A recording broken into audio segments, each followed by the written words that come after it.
Jamser Production YouTube channel here to te in si bai kan buk vek acheu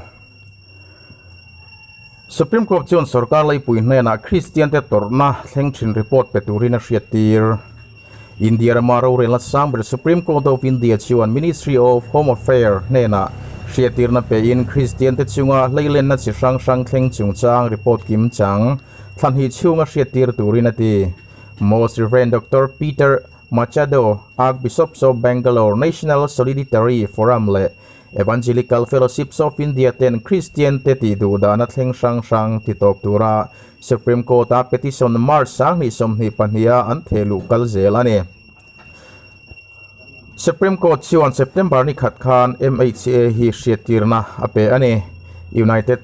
Christian Forum in Atarlandan in kumkalta sang ni som ni pakhat chu ringot khan Kristiante bai na tum sanga chuang a thleng ni nan tar langa Supreme Court in hearing anei lai hian Justices DY Chandrachap le Hima Koli te chuan Ministry of Home Affairs na Kristiante chunga tharum thona thlen tamna state pariat Bihar Chhattisgarh Jharkhand Odisha Karnataka Madhya Pradesh Uttar Pradesh le Haryana ate til thlendan kim chang taka report pele turina hriatir ani eng state pariat chief secretary te hian than hi chungin report kim chang MHA a an hriatiranga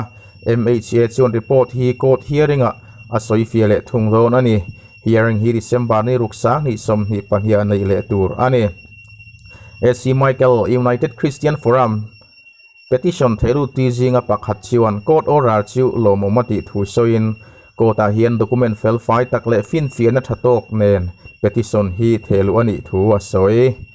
rinjeng baleng Christian Persecution Watchdog Open Doors point court malak na chuan Kristiante torna thleng thin sanga ra tha a chuange ya bai sei thu a soi boka India ram hi khovela Kristiante ti duda na satdan te na somna a homek ane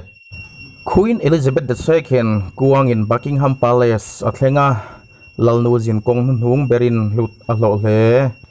Queen Elizabeth II kuang chuan thole ni zan khan London Buckingham Palace a thlenga mithanem takin Palace Gate bula an lo muak ani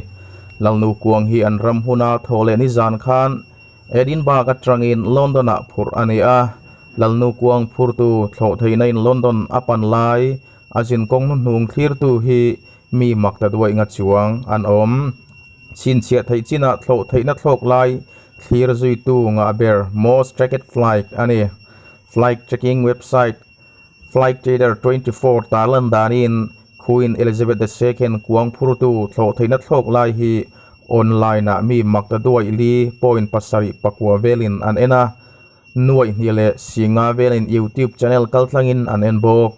company chuan mi makta duai rukdawn in Boeing C-17A Globemaster in Edinburgh Airport a transponder apan tantir minute khatna tanga an enghal ni na soya an platform point harsan na to pha hial ani